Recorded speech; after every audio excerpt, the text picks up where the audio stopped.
คอปูดเอ้ยไม่ใช่บ่าบ่านูนบ่านูนนะคะแตงกวาก็เลยไปฉีดให้มันเป็นกล้ามเนื้อคลายมาค่ะช่วงบนก็เลยดูเล็กแต่ช่วงล่างอาจจะยังนะอาจจะตัวใหญ่อยู่นะคะเจ็บไหมอ่ะเจ็บหนูบอกแล้วว่าหนูเป็นคนเจ็บถึงแม้ว่าอะไรที่มันไม่เจ็บหนูก็เจ็บแต่ว่าถามว่าทนไหมก็ทนได้เพราะว่าแตงกวาเป็นคนที่ชอบใส่โกอกใส่เดี่ยวมากแตงกวาก็เลยว่าโอเคเพื่อความมั่นใจด้วยแล้วก็เพื่อบุคลิกภาพที่ดีด้วยนะคะเพราะจริงๆตรงเนี้ยมันเกิดจากกล้ามเนื้อกำตัวกล้ามเนื้อมัดตัวกล้ามเนื้ออะไรคะทุกคนกล้ามเนื้อจับตัวเป็นก้อนเหรอ เหมือนแบบถ้าสมมติว่าเราถือของหนักๆหรือเราว่ายน้ำหรือว่าเราแบบแบกอะไรที่บ่าเยอะอะมันจะเป็นก้อนกล้ามเนื้อที่มันแข็งแล้วก็นูนนะคะเหมือนเวลาที่พี่ๆเขาออกกำลังกายแล้วแบบพี่ผู้ชายแล้วเขาจะแบบมีไหล่อะนั่นแหละเป็นฟิลนั้นโอ้แบบโซยากเนาะดิ้นไปหมดเลยภาษาไทยก็ขอบคุณพี่ทุกคนที่ช่วยกันแปลด้วยนะคะซับมาเยอะมากแตงกวาไม่กลัวเข็มค่ะแต่แตงกวากลัวเจ็บแต่ว่าสิ่งที่แตงกวากลัวคือแตงกวากลัวที่เป็นแบบคล้ายๆแบบมันพูดไม่ได้อะที่เขาเอาไว้หั่นผลไม้อะเปาะอะไรเงี้ยที่เขาเอาไว้หั่นส้มหั่นมะละกออะไรเงี้ยที่เขาเอาไว้หั่นผักหั่นอะไรเงี้ยกลัวค่ะอันที่เป็นแกะพัสดุที่เป็นด้ามยาวๆแล้วก็อันเนี้ยปื๊ดอย่างเงี้ยลงมาอันนี้ก็กลัวแต่ถ้าเป็นเข็มเล็กๆหรือเข็มอะไรอย่างเงี้ยแตงกวาไม่ค่อยกลัวค่ะแต่แตงกวาจะกลัวเจ็บโอ๊ยทำไมมันยากอะมันพูดไม่ได้หรือเปล่ามันเป็นของมีคมเราเลี่ยงดีกว่าเราจะได้ไม่พูดแบบ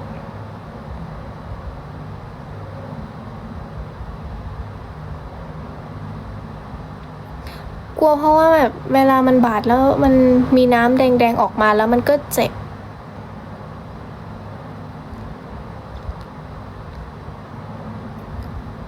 แบบคุณแม่ชอบทำอาหารมากใช่ไหมเพราะคุณแม่จะชอบทำอาหารเอง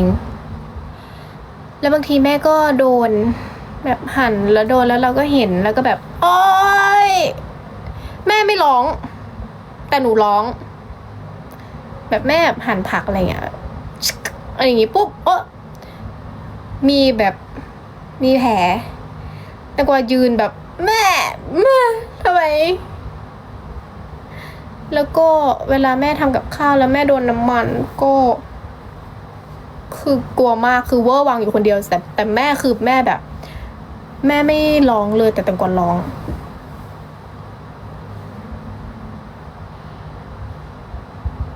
แตงกวาทำกับข้าวเป็นไหมแตงกวาทำต้มได้ค่ะมาต้มเฮ้ยแต่ไข่ต้มคุณแม่ก็เริ่มสอนแล้วเพราะว่าหนูอะชอบลุกขึ้นมาทำอะไรตอนเที่ยงคืนตี 1ตี 2อะไรอย่างเงี้ยแบบหิวตอนดึกก็เลยแบบแม่ก็สอนว่าแบบเดี๋ยวเนี่ยมันเปิดแก๊สตรงนี้นะเดี๋ยวต้องเปิดข้างล่างก่อนนะดิดข้างล่างนิดนึงนะแล้วก็กดตรงนี้แล้วก็มาตั้งเตานะแล้วก็เปิดตรงนี้ถ้ามันดังแตกแล้วก็ปึ๊กนึงนะอะไรอย่างงี้พ่อไม่กล้าเปิดแก๊สเองแต่ว่าหลังๆมาคุณแม่เริ่มบอกคุณพ่อแม่เริ่มบอกแล้วก็จะที่บ้านจะกังวลเรื่องการเปิดปิดแก๊สมากๆแต่ถ้าเป็นแบบพวกไข่เจียวหรือกะเพราอะไรอย่างเงี้ยแตงกวาก็ไม่เคยทำเองเลยนะเคยพยายามทำเองแต่ก็เหมือนมันไม่รอดนะคะทุกคนอาจจะยังไม่ค่อยเข้าใจแต่ถ้าได้ศึกษาและเรียนจริงๆก็อาจจะทำได้นะคะคือจริงๆสามารถทำได้แหละแต่ว่าเราไม่ทำ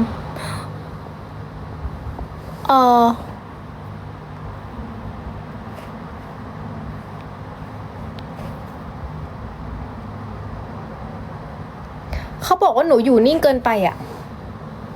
ติ๊กต็อกบอกหนูอยู่นิ่งเกินไปเขาบอกว่ามันไม่เกิดการเคลื่อนไหวโอเคหนูจะเคลื่อนไหวเยอะไมโครเวฟหนูก็ทำได้นะหนูเคยเอาแบบว่ามาม่าทำมาม่าใช่ไหมแล้วเราไม่ต้องใส่น้ำอะแต่เราใส่เป็นไข่แทนอะแล้วก็ใส่น้ำนิดเดียวแล้วพอเอาไปเวฟใช่ไหมมันก็จะเป็นมาม่าแบบมาม่าไข่ตุ๋นอะโอ๊ยปะวะเป็นมาม่าไข่ตุ๋นซึ่งอันเนี้ยพี่สาวเป็นคนบอกว่าแบบอุ๊ยมันสามารถทำแบบนี้ได้คือ TikTok ขึ้นมาว่าให้ขยับแบบเหมือนเขาตรวจจับว่าเราไม่ขยับอะหรือหน้าหนูนิ่งเกินไปหรือเปล่าลองเต้นโอ้ยอันนี้น่าสนใจโอ้ยทุกคนมีทุกคนถามหนูเรื่องหนังใช่ไหมทุกคนถามหนูเรื่องซีรีส์ใช่ไหมว่าช่วงนี้หนูซีรีส์อะไรโอเคหนูจะอ่านให้ออกนะเดี๋ยวหนูลองดูว่ามันชื่อว่าซีรีส์เรื่องอะไร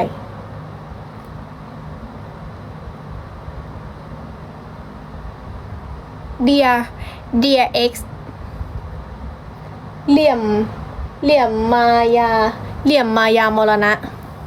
ทุกคนได้ดูไหมอ่ะ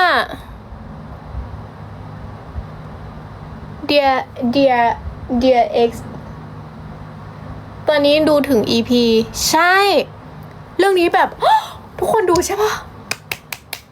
หนูเพิ่งดูถึง EP 4เองแต่คือแบบค่อนข้างที่โหดนะทุกคนก็ต้องระวังนิดนึงถ้าฉากไหนที่มันแบบอันตรายก็ปิดตานะเราต้อง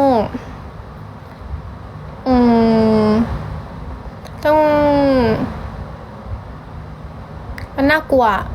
แต่ก็โอเคแหละมันเป็นหนังนะทุกคนคือแบบเราดูไปถึงกระทั่งแบบทุกอย่างเลยเขาเก่งมากๆหนูดูซีรีส์ของพี่ผู้หญิงคนนี้เล่นเขาชื่ออะไรนะคะทุกคนพี่ผู้หญิงเคยดูคนโปรดของควีนยังเหรอไอ้เรื่องนี้มันก็ได้ยินบ่อยอยู่นะมันเหมือนมันขึ้นมาในแบบขึ้นฟีดมาเยอะอยู่นะนักแสดงหลักก็น่าสนใจคิมยูจองหนูดูซีรีส์เรื่องไม่ใช่ดูซีรีส์ที่พี่คนนี้เล่นเยอะมากคือปกติตังกวาจะดูหนังซีรีส์แนวรักแบบว่าแนวรักมัธยมแบบโรแมนติกหรือไม่ก็แบบ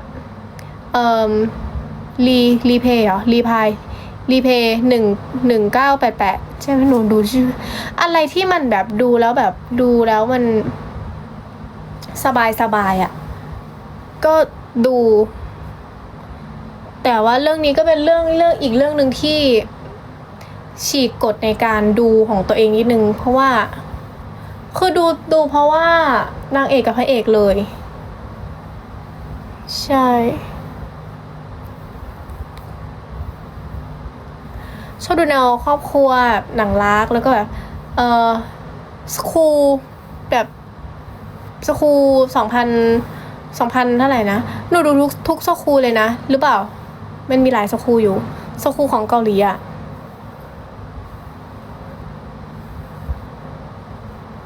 แล้วก็เรื่องอันนั้นอะ25 ปะใช่ไหมอะเรื่องนั้นคือดูช่วงแรกๆมันสนุกมากหลังๆมาเริ่มร้องไห้เริ่มแบบโอ้ไม่ใช่ละแต่ก็ดูเพราะมันเป็นหนังที่สนุกจริงๆพูดถูกไหมหนูพูดชื่อซีรีส์ถูกหรือเปล่าไม่รู้แต่ว่า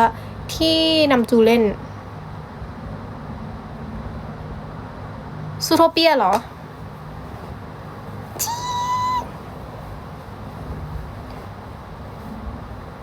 อ๋อแล้วหนูก็ไปดูวีคเคนมาแล้วนะไปดูในโรงมานะไปดูวีคเคนมาในโรงแหละไปดูมา2 ภาคแล้วนะดูภ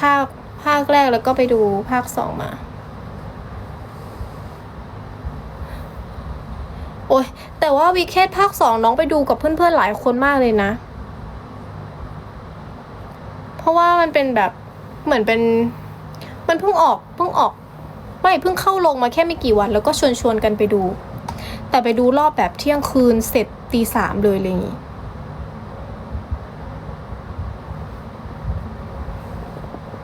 อันนี้พี่ๆแฟนคลับให้มานะคะ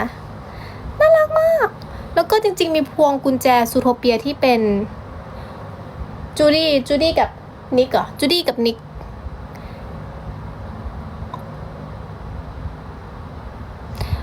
วิเคทไปดูกับเพื่อนๆมานะคะทุกคน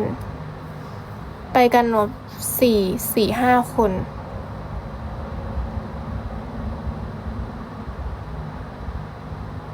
แต่อันเนี้ยเหมือนเห็นมีหลายคนใส่มากๆเลยนะ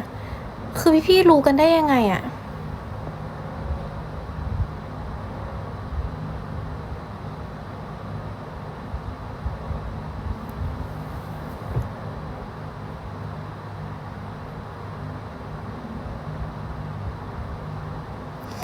อุ้ยแต่แฮร์รี่พอตเตอร์เพิ่งเปิดดูเมื่อเช้านี้นะ เพราะว่า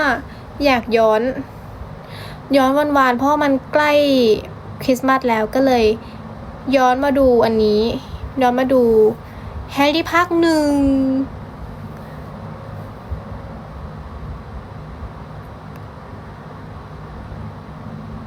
คนโปรดของควีนเมะหล่อมากจริงๆโอ้ my god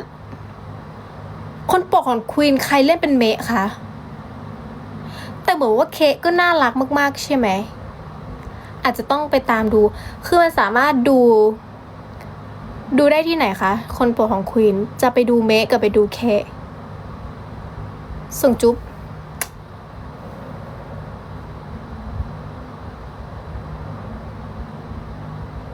อ๋อแอปแดงใช่ไหม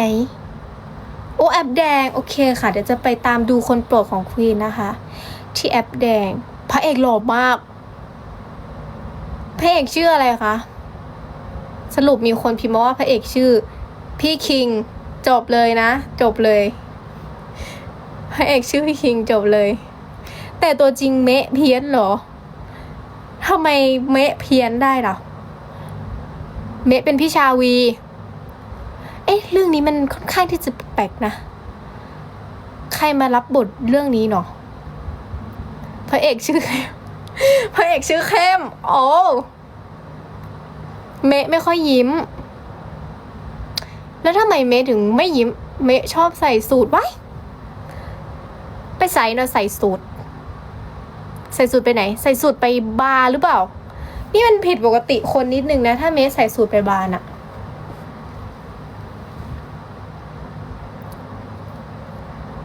กองทัพ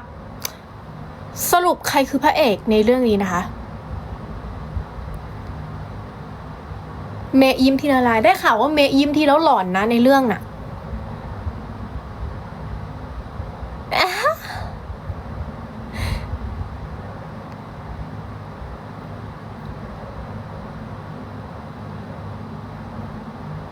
เมย์หน้าเหวี่ยงไว้หน้าเหวี่ยงด้วยหมออ๋อหมอคืออะไรหลอนจริงเหรอคือเมย์ยิ้มที่คือหลอนจริงคือทุกคนรับประกันจริงเหรอเมย์อย่ายิ้มเรามีพระอะไรสงสารเมย์ละทุกคนหนูเริ่มสงสารเมย์แล้วนะ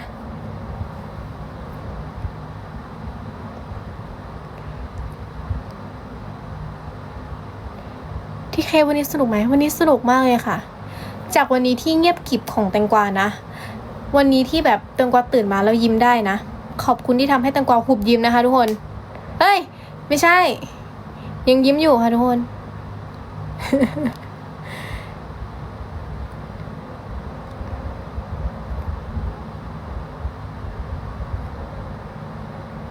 แม่หน้าบูดใส่แม่ทำดีๆลูกเป็นดาราโอเคค่ะว้ายเป็นดาราห้าพูดแบบนี้ได้ต้องขอ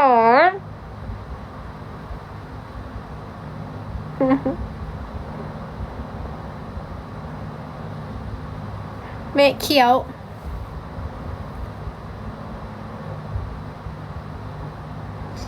เสียเลยเหรอเขาเป็นเสียใช่ไหม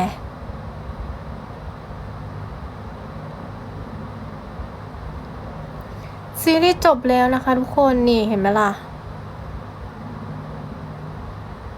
เมะสายเปย์พรุ่งนี้สอบ สำหรับใครที่พรุ่งนี้สอบนะคะแตงโมก็สอบพรุ่งนี้เหมือนกันนะคะ ก็ขอให้สู้ๆนะคะ แล้วก็สอบไปได้อย่างราบรื่นนะคะ ข้อไหนทำไม่ได้ก็ขอให้เดาถูกนะ แล้วก็ตั้งใจทำนะคะ ขอให้การอ่านหนังสือคืนนี้เข้าหัว แล้วก็ที่อ่านไปขอให้อยู่ในข้อสอบพอดีนะคะทุกคนพรุ่งนี้แตงโมก็สอบเหมือนกันค่ะทุกคนหัวยุ่งเลยขอบคุณสำหรับ 3M กดไลค์นะคะคือทุกคนดูหนูแบบพูดไปเรื่อยเลยอะแบบทุกคนอยู่กันเยอะมากอะอยากรู้ว่ามีใครจอดรถ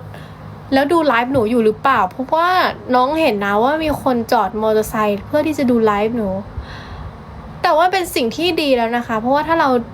ขับรถไปแล้วดูไปมันค่อนข้างที่จะอันตรายอาจจะพลาดแบบว่าอะไรไป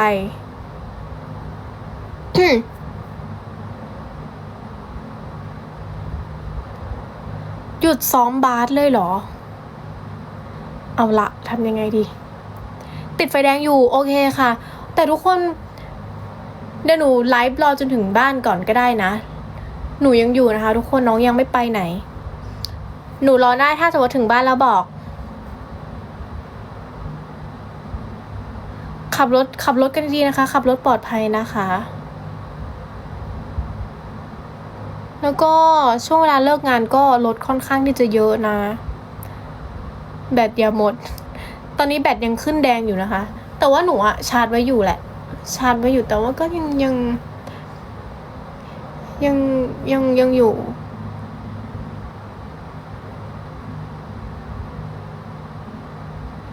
10 นาทีไม่มีจริงหนูลืมไปแล้วค่ะว่าหนูจะอยู่10 นาที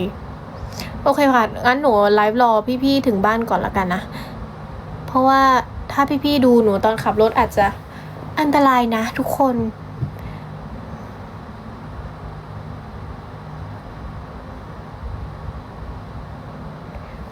ทุกคนถามว่าขอบคุณมากๆเลยนะคะที่ผ่านมาไปอยู่ไหนมาหนูอยู่ปกติเลย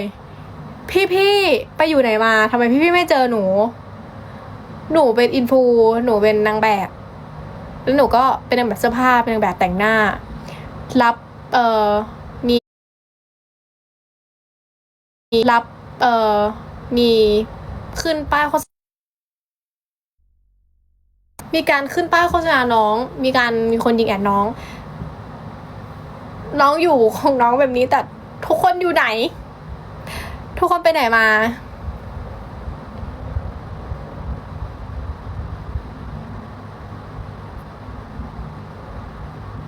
ทำไมไม่เห็น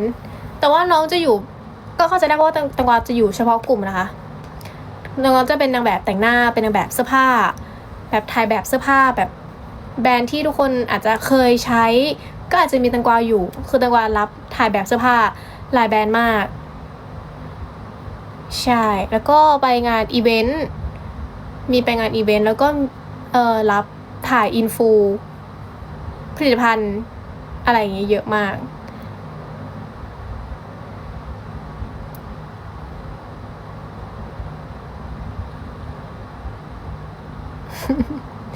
หนูไม่ได้ไปไหนหนูว่าอยู่ของหนูพี่ไปไหนมาพี่ไปอยู่ไหนมาแต่ก็เข้าใจได้นะเพราะว่าแตงกวาอยู่แบบเฉพาะกลุ่มจริงๆถ้าสมมติว่าใครที่ไม่ได้แต่งงานหรือว่าไม่ได้อาจจะไม่ได้เจอหนูตามวิดีโอหรือคลิปอะไรอย่างงี้แต่ว่านี่ไงเราก็ได้มาเจอกันแล้วเราก็ได้มาเจอเฮ้ยไม่ผิดแต่ว่าโลกยังไม่พาเราได้มารักกันไงคือถ้ามันถึงช่วงเวลาจริงๆแหละช่วงเวลานั้นหนูอาจจะถึงแม้ว่าพี่ๆจะเจอหนูแต่พี่ๆอาจจะยังไม่ได้รักหนูก็ได้นะแต่ตอนนี้เป็นช่วงเวลาที่เหมาะสมแล้วก็หนูพร้อมที่จะแบ่งปันความรักไปให้ทุกคนแล้วพี่ๆเจอหนูตอนนู้นหนูอาจจะเป็น introvert อยู่อาจจะกลัวอยู่อาจจะไม่ได้เล่นกับพี่ๆทุกคนมากๆขนาดนี้ก็ได้มันเป็นช่วงเวลาที่ถูกต้องแล้วค่ะที่เราได้มาเจอกันตอนนี้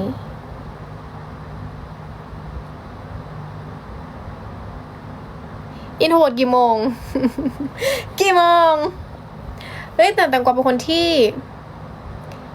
ถ้าอยู่กับผู้คนอะไรอย่างเงี้ยแตงกวาก็จะคอยแบบว่าเป็นคนที่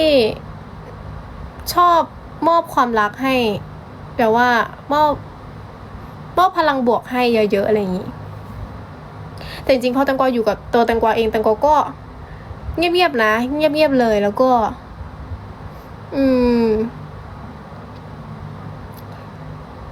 ไม่รู้ว่าพูดไม่ถูกแต่จริงๆแตงกวาก็ไม่ค่อยอันนี้กับใครนะแต่ว่าถ้าสมมติว่าต้องออกไปเจอทุกคนอะไรเงี้ยก็อยากให้แต่พลังบวกแบบว่าเรื่องดีๆให้อะไรอย่างเงี้ย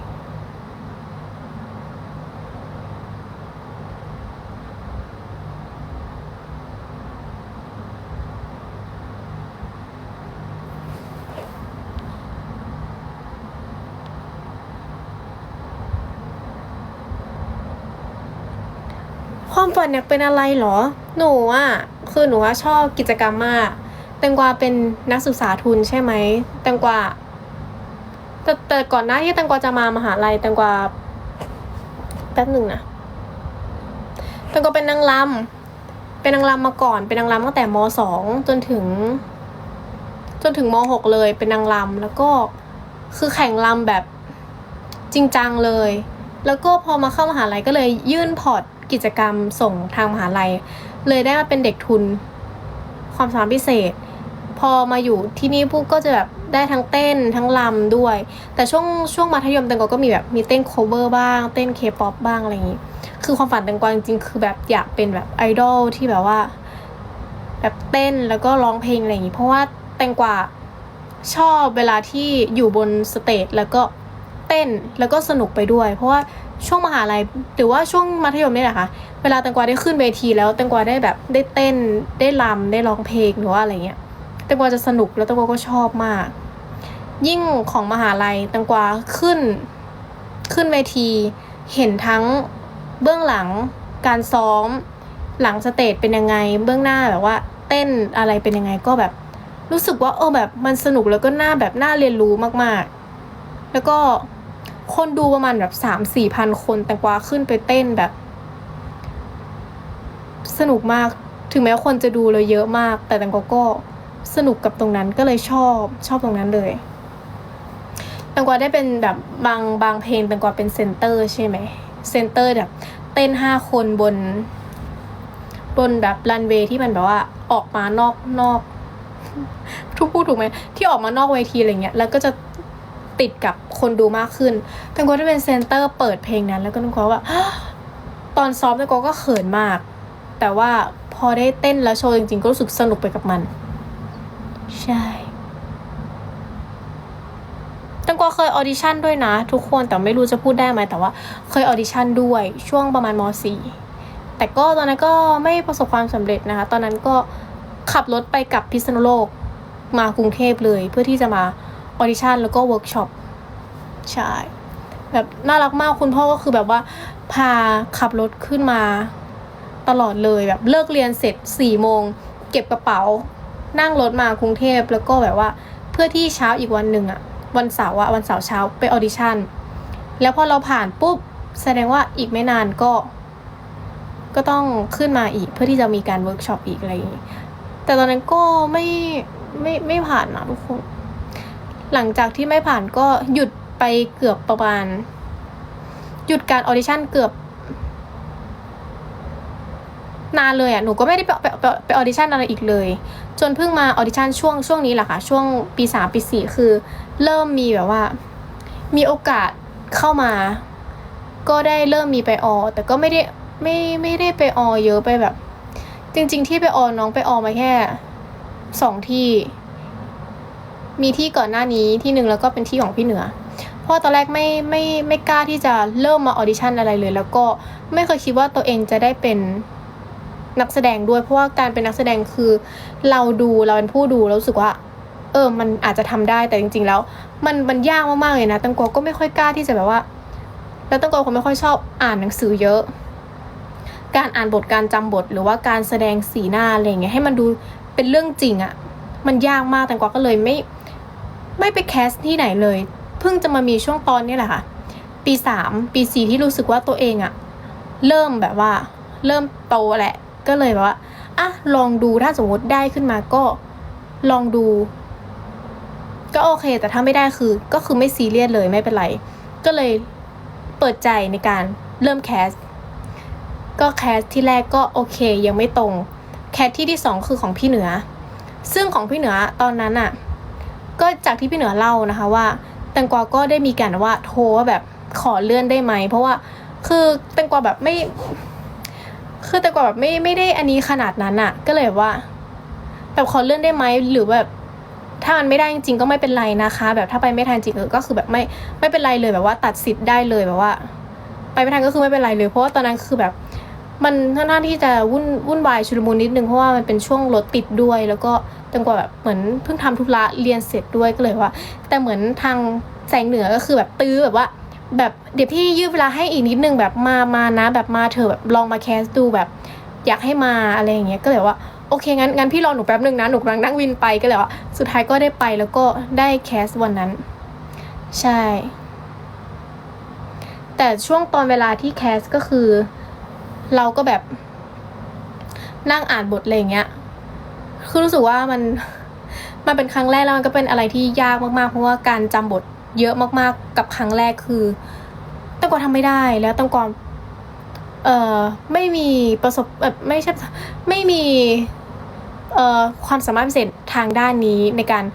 จำบทและวิเคราะห์บทได้เร็วๆอะไรอย่างนี้โอ๊ยหนูเป็นตะคริว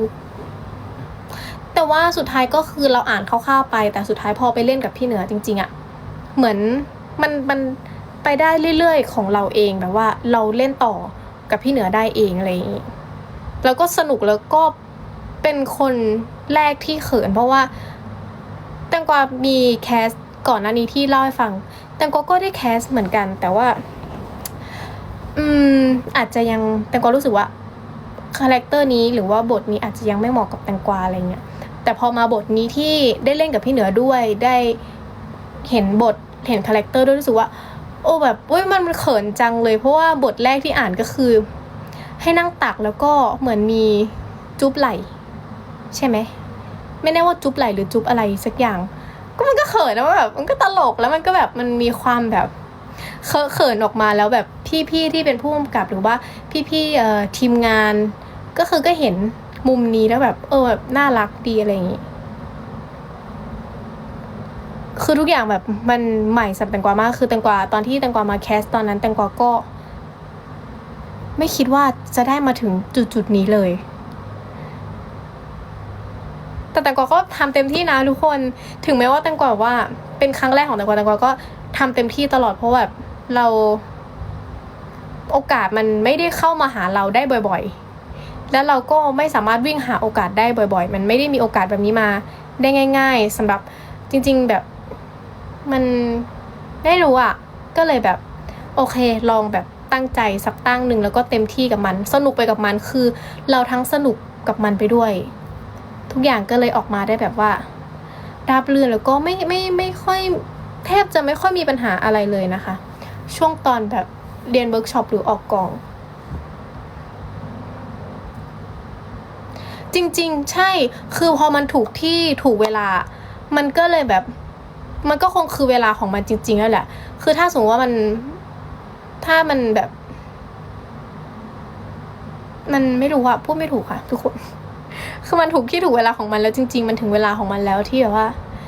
เราตั้งใจแล้วก็แต่หนูก็ไม่คิดว่าหนูอะจะได้มาแบบมาในทางสายงานแบบการแสดงด้วย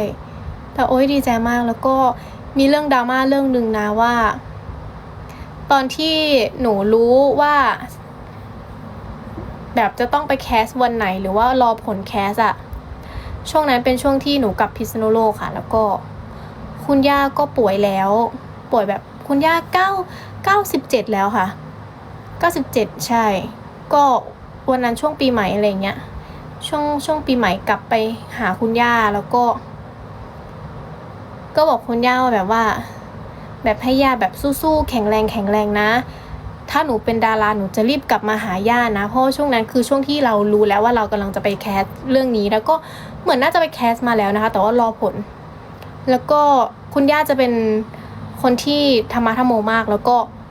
บวชแล้วก็แบบรักในทางธรรมมากๆแบบว่าฟังธรรมตลอดสวดมนต์แล้วก็เคยบวชชีมาก่อนด้วยแล้วก็แต่กว่าจะชอบให้คุณย่าสวดมนต์แล้วก็เป่าหัวให้และนั่นก็คือพูดแล้วจะร้องไห้แล้วก็ครั้งนั้นก็เป็นครั้งสุดท้ายที่คุณย่าเป่าหัวให้แบบว่าให้ดังๆให้ได้เป็นดาราจริงๆก็เลยบอกคุณย่าว่าคุณย่ารอแป๊บหนึ่งนะแล้วถ้าหนูเป็นดาราแล้วหนูก็จะรีบกลับมาแต่ว่าหลังจากที่หนูกลับจากบ้านย่าไปนะคะอีกวันหนึ่งหนูขึ้นเครื่องใช่ไหมแล้วก็ทางบ้านก็โทรมาว่าคุณย่าเสียเลยพอพูดถึงแล้วคุณย่าแล้วก็ร้องไห้ตลอดเลยจะร้องไห้ตลอดเลยแบบคือแบบเราทำได้แล้วตอนนี้ก็หวังว่าคุณย่าจะรับรู้หนูก็ถือว่าเรื่องนี้แล้วก็แฟนคลับที่ได้เจอหนูเยอะครั้งนี้หนูก็คิดว่าเป็นของขวัญจากคุณย่าด้วยเหมือนกันนะเพราะว่าคุณย่าใช้ลมที่แบบแทบจะไม่มีแล้วอะสวดมนต์แล้วก็เป่าหัวให้หนูแรงมากเป็นลมสุดท้ายที่แบบว่าย่าเป่าให้แรงมากเพื่อที่จะอวยพรแล้วก็แบบเพี้ยงอย่างเงี้ยให้หนูอะก็ถือว่าตรงนี้ก็เป็นของขวัญที่ย่าให้หนูมาแล้วก็เหมือนทางบ้านก็บอกว่าจริงๆแล้วปกติครอบครัวที่จะแบบจะมาเจอกันเยอะๆขนาดเนี้ยปกติมีไม่ค่อยบ่อยจะชอบเป็นการแบบว่ามีเทศกาลหรือเป็นวันเกิดหรือเป็นงานแต่งเราถึงจะได้มาเจอเยอะแต่พอแตงกวาได้มาเป็นนักแสดงอะไรอย่างเงี้ยเหมือนเป็นแตงกวาเป็นจุดศูนย์รวมที่จะให้ครอบครัวได้มารวมตัวกันแล้วก็เป็นช่วงเวลาเนี้ยที่ครอบครัวได้เจอกันบ่อยมากที่สุดเหมือนเป็นของขวัญจากญาติที่แบบว่าส่งให้แตงกวาแล้วแตงกวาก็ได้มอบให้คนอื่นที่แบบว่าหนูพูดไม่ถูกอะเพราะว่าปกติแล้วถ้าเราจะเจอครอบครัวทั้งครบทุกคนอะมันเป็นเรื่องที่ยากมากแต่ว่างานตั้งแต่งานไฟนอลงานวันเกิดญาติก็มาหาตลอดเลยทุกคนได้เจอกันบ่อยมากซึ่งหนูดีใจมากที่หนูว่าเป็นส่วนหนึ่งที่ทำให้ครอบครัวได้มาเจอกันครบพร้อมหน้าพร้อมตาขนาดนี้หนูถึงเซนซิทีฟเรื่องที่บ้านมากทุกคนก็เลยบอกว่าทำไมตังกวาบอกว่าพอพูดถึงพ่อกับแม่น้องสาวหนูแบบเซนซิทีฟมากแล้วก็ดีใจมากรักมากๆใช่แต่ก็ตอนที่แบบว่า Final EP ที่มีคนรักเพิ่มขึ้นแล้วอะไรอย่างเงี้ยก็ดีใจมากก็อยากให้คุณย่ารู้นะว่าตอนนี้แบบมีแฟนคลับรักเราเยอะๆคุณย่าที่หนูชอบพูดถึงบ่อยๆก็คือที่หนูชอบบอกว่าหนูชอบไปบนเขาก็คือบ้านของคุณย่านี่แหละค่ะแต่ว่าบ้านนั้นก็ไม่มีคุณย่าแล้วแต่ว่าบ้านก็ยังอยู่ค่ะแล้วก็พ่อกับแม่ก็ขึ้นไปกินข้าวแล้วก็อยู่แต่ก็ชอบไปเที่ยวบนเขามากเพราะว่าได้อยู่กับคุณย่าด้วยแต่ก็จะไม่ร้องค่ะทุกคนนึกว่าแบบฝึกในการฮึบแหละ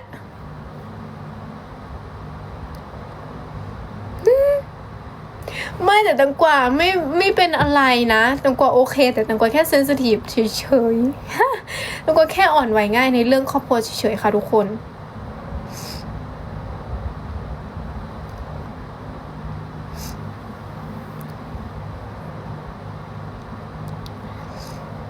โอเคงั้นเรามาเปลี่ยนเรื่องกันดีกว่าค่ะทุกคนตะกวนหน้าแดงแล้วอะ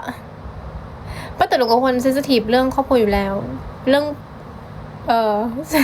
ไม่ใช่เซนซิทีฟคือตะกวนเซนซิทีฟเรื่องคนรักคนที่ตะกวนรักมากๆหรือว่าคนที่เขารักเราอะไรอย่างงี้ตะกวนก็จะเซนซิทีฟมากอย่างที่เวลาหนูเจอแฟนคลับบ่อยๆหนูก็ไม่คิดว่าหนู ตัวแค่นี้เป็นผู้หญิงปกติเองทำไมถึงมีคนรักหนูเยอะจังเลยมันก็เลยแบบว่าอ่อนไหวแล้วก็แบบร้องไห้ตลอดที่เจอแฟนคลับเพราะว่ามันขอบคุณจริงๆ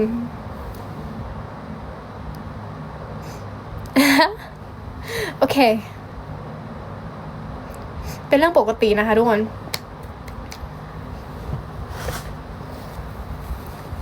ทำไมถึงมันมาเรื่องนี้ได้นะทุกคนหนูงงอะแล้วทำไมถึงหนูร้องไห้ได้เลยเนี่ย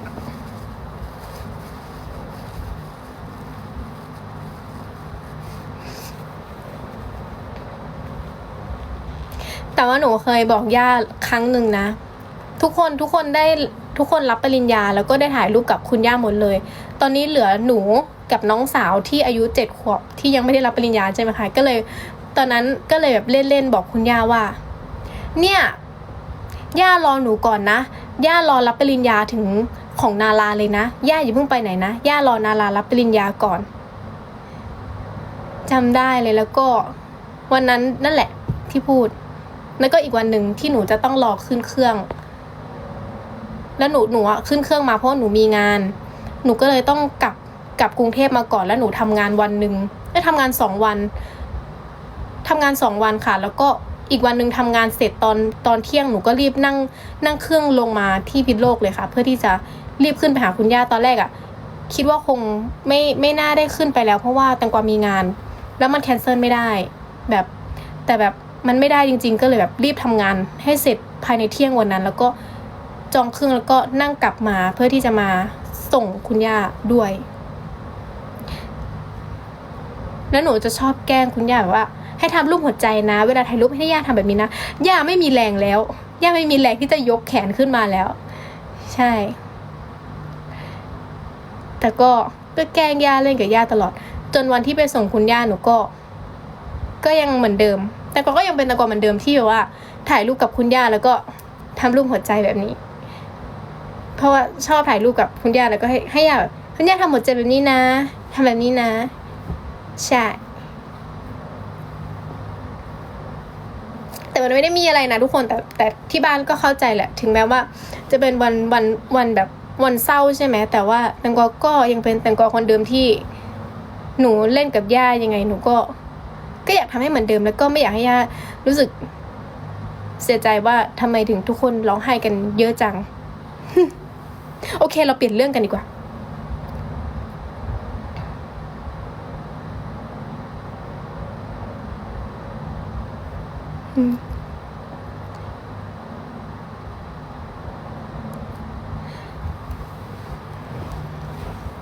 แต่คุณยายหนูยังอยู่นะคุณย่ากับคุณยายคือคนละคนกันนะคะทุกคน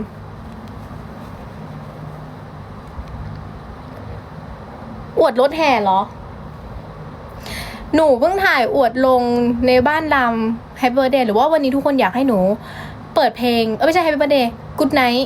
อยากให้หนูเปิดเพลง Good Night ทุกคนอีกไหมคะคืนนี้ TikTok ไม่แจ้งเตือนเหรอคะจริงๆแตงกวาก็แอบมาไลฟ์แบบว่าแตงกวาแบบว่าไลฟ์ปุ๊บกดไลฟ์เลยแล้วก็พี่ๆทุกคนเก่งมากเลยนะที่ทุกคนเข้ามากันเยอะมากแล้วก็เร็วขนาดนี้จะแฮปอย่างเดียวไม่ใช่ก็มันจะวันเกิดพี่เหนือไงก็เลยแบบ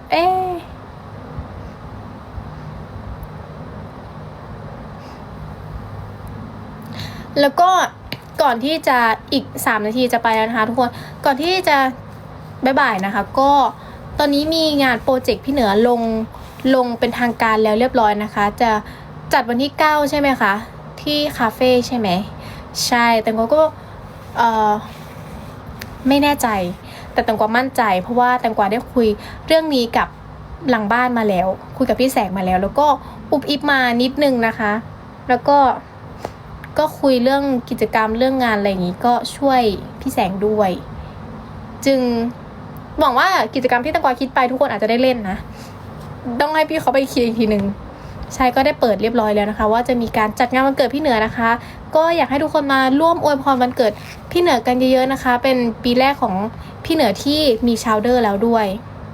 ใช่แล้วก็มีงานวันที่เท่าไหร่อีกนะคะทุกคนฝากทุกคนพิมพ์มาให้ได้ไหมคะว่าตอนนี้แตงกวามีวันที่เท่าไหร่แล้วหรือไม่ก็ช่วยกันนะคะช่วยกันโปรโมทนิดนึงเพราะว่าตอนนี้คนดูเราเยอะค่ะทุกคนพี่ๆชาวเดอร์เรามาช่วยกันเร็ว 11ใช่ค่ะแล้วก็มีงานวันที่11นะคะจะเป็นงานไลฟ์สดใช่ไหมคะไลฟ์สดของอะไรคะไลฟ์วันที่11งานอะไรเดี๋ยวก็สามารถดูทางบ้านรุ้งของแตงกวาได้เลยนะคะเพราะว่าแตงกวาแชร์แล้วเรียบร้อยนะคะจะมีการไลฟ์สดวันที่14เหรอคะ14งานอะไรคะอ๋อ14เซี่ยงไฮ้นะคะ14แตงกวามีแฟนไซน์ที่เซี่ยงไฮ้นะคะก็ตอนนี้ไม่แน่ใจว่าบัตรยังขายอยู่หรือเปล่านะคะก็ฝากทุกคนติดตามด้วยนะคะแล้วก็พี่ๆที่เราไปเจอกันที่นู่นก็เจอกันนะคะแล้วก็มีวันที่20ใช่ไหมคะ21มีวันที่21นะคะ21คือ2020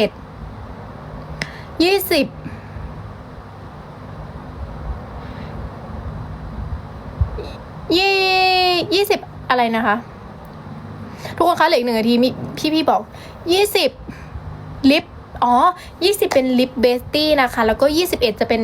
20เป็นชาร์เตอร์21เป็นชาร์เตอร์นะคะโอ้ my god งั้นเดี๋ยวหนูจะลงตารางให้ทุกคนใหม่อีกทีหนึ่งนะคะหนูมีงานวันที่9 11 14 20 21นะคะโอ้อาจจะ5ค่ะ5วันก็ฝากติดตามผลงานของพวกเราด้วยนะคะพวกเราจะไม่หายไปไหนแน่นอนมีผลงานหรือว่ามีงานให้ทุกคนได้ติดตามได้เรื่อยๆนะคะก็ฝากติดตามด้วยนะคะแล้วก็ฝากพี่เหนือด้วยนะคะพวกเราก็เต็มที่กับทุกงานเลยนะคะแล้วก็พร้อมที่จะเจอกับทุกคนมากๆเลยนะคะตอนนี้10 นาที3 ทุ่ม 10 นาทีนะคะเลขสวยนะคะสำหรับใครที่ขอเลขสวยก็นี่อาจจะเป็นเลขสวยนะคะไว้เจอกันนะคะทุกคนสวัสดีค่ะ